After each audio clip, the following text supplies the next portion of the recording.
joined by the coach of South Africa, Simphiwe Shotika Navarro Dludlu. Coach, what a good game. Your impressions? I'm excited already with you giving all the number plates. Cannavaro.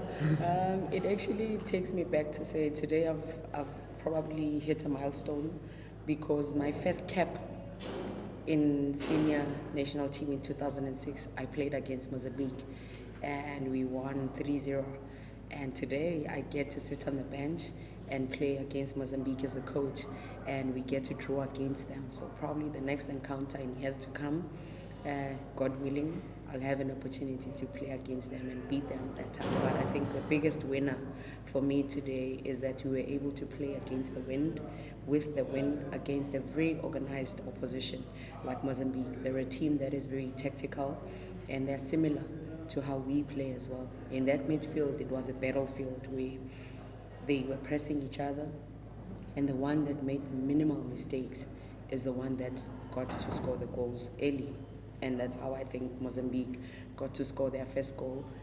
We were anticipating how they scored a goal. It's just a slip up where we pressed too quick, too high, and we allowed her to turn and be able to score, because she's a prolific striker as well. And I think today also was great for us to be able to feel what is it like to be put on a back foot, how do we respond and come back to that, because going to the halftime trailing 1-0 already speaks to your mental aspects to say how brave are you to come back out, and do you change the formation or do you go back with the same formation? And we opted not to change the formation. In today's formation, we played with 3 at the back. We packed up that midfield, and then we had 2 strikers up front because we wanted to disrupt their build-up from the back. And I think we succeeded. They couldn't get out of that. The second ball, we won it. Only the one time where they were able to go through into their second phase of attacking, they were able to score that goal. But I think against the wind, we were able to create quite a number of chances. I think Uspume got a chance. Notando Vilagazi got a chance that hit the bar to come back, and a couple of through balls that we got, especially in the early minutes of the first half. I think we should have buried our chances there and we would have been able to play. But the formation gave us a lot of variety going forward, and we needed to be wary to say how do we bring back rest defense for us. And I think Jamie Lee as a sitter was the rest defense for us. That's why in the second half we were able to win everything that they were sending into the midfield, because we just wanted to disrupt them and not let them have a fluid attack when they were playing. Conceding for the first time in the tournament, did it bother you? No, it didn't bother us to concede for the first time in the tournament. We were anticipating it, and it was against an opposition that is very smart. They played a narrow 3 in front because they wanted to make sure we don't build up from that. And whenever we got a chance to just try to play, they caught us with that once or twice. So we were bound to concede from that. We were anticipating it, and we had a strategy to say, if chips are down, how do we then rise from that? It's part of the game. It's a tournament. You know, no team is here as a pushover. Like I said, women's football is on the rise. So that also prepares us for the semi-final, because we'll be up against teams that have been eking it out in the different groups and making sure that number one is not stable. The biggest thing today also for us is that I said to them at halftime, you get to choose if you go home or stay, because if you lose, you go home. It means we are just on 6 points. They'll be on 7 points. But if we win today, then, or draw today, we go through and we get to top the group. They chose the obvious and we drew against a great opposition, and we were able to just pull one back and still dominate in certain areas of the game. Questions from the floor? Coach, in terms of the semis now, I mean, I think as expected, the big guns are through. Are you happy with, in terms of getting to play against tougher, more organized opposition, and what will that mean for your girls? Yeah, I mean, if you stay at the highest part of the tree, you must know everything that is up there you're going to get. All the stones are going to be thrown up there. You know, when you're down there, people just look down at you and say, that one doesn't matter. So as you go higher, you must know you are rising with the others that are great. So Tanzania is quite strong. There's a Malawi that was also great in the tournament. There's a Zambia that has a top goal scorer in their team. Also Namibia, that is a team that is also coming up. So I could say that probably in all the three groups, maybe Eswatini is one of the teams that is still coming up.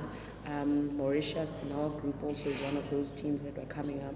But if you look at all the other teams that are there, Comoros, also they're a team that was easily beatable, I think, in years ago. But right now, they show character. So there's no easy team, actually, that gets to be dropped off and the others get to move. Obviously, Zambia, they've won the WAFCON, so they're also, technically, South Africa would be a team to beat, but in essence, Zambia and Tanzania are the teams that you are looking at to say, Tanzania is the defending champs. Zambia, right now, they probably have one of the strongest squads that come from AFCON. And then that is us that got to prepare with 2 days to come into the tournament. So speaking to the Mozambican coach, when he says he had 3 weeks, I'm like, you had the luxury to come in with 3 weeks. We had 2 days to come in, so even when we change formations, we don't try to do too much. It'll disrupt our fluidity, so we just keep it there. And yeah, you are quite right. The opposition that we'll be meeting in the semi-finals, it's going to be opposition that are tough. We need to make sure that we minimize mistakes in our build-up, in our transitions, and capitalize as quickly as possible. Yes, sir. Coach, talk about oppositions or opponents in the next stage, which is the knockout stages. Would you say the approach will totally differ from what we've seen in the group stages? It depends on the type of opposition we will meet and what we want to achieve with that goal.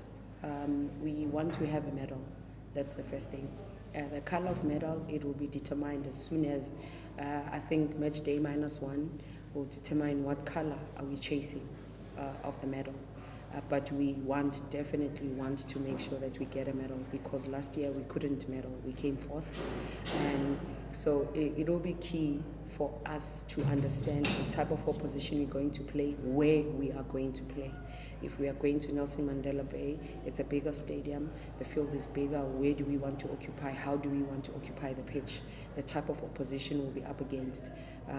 They also played in all the different stadiums, so it will be key for us to come up with a plan that will nullify the opposition when they try to attack, and also give us a lot of energy when we want to transition and go on the attack.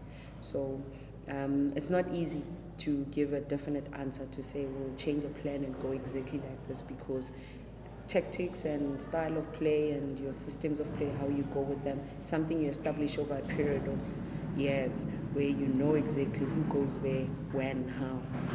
But here, I think by God's grace, we are just able to have players that are coachable, and we are able to adapt and move into different formations. Different goal scorer today, coach. Does that show that just what type of options you have? It helps us to know that we can open different banks, because I think the goal scorer today was Pume. We played her as a left striker today, and then we moved her to right striker as well, so that she has the opportunity to make those diagonal runs come to her left foot, compared to the first half where everything was coming to a weak foot, which was the right foot. So that it gives us that, and Busi is always there to assist when it comes to that.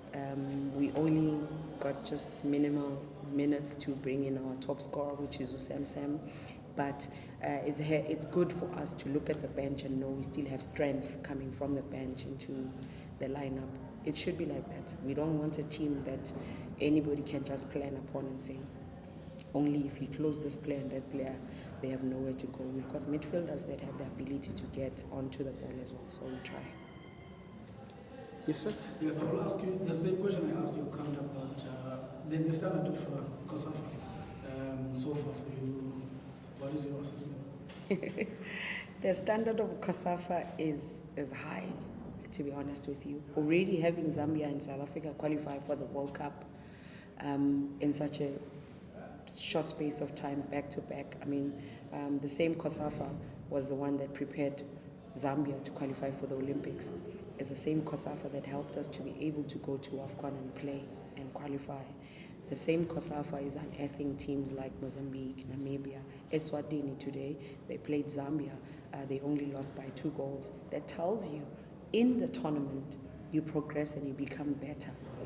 So Malawi is in there. So it's teams, when you look at them and you think, actually, if all the sub-Saharan countries would actually invest more money into making sure that there's calendars that are followed year in, year out, not only in big competitions, but we must have our summer, winter tournaments, under 17s, under 20s, then you'll see how greater this tournament will be to unearth players and unearth coaches like us.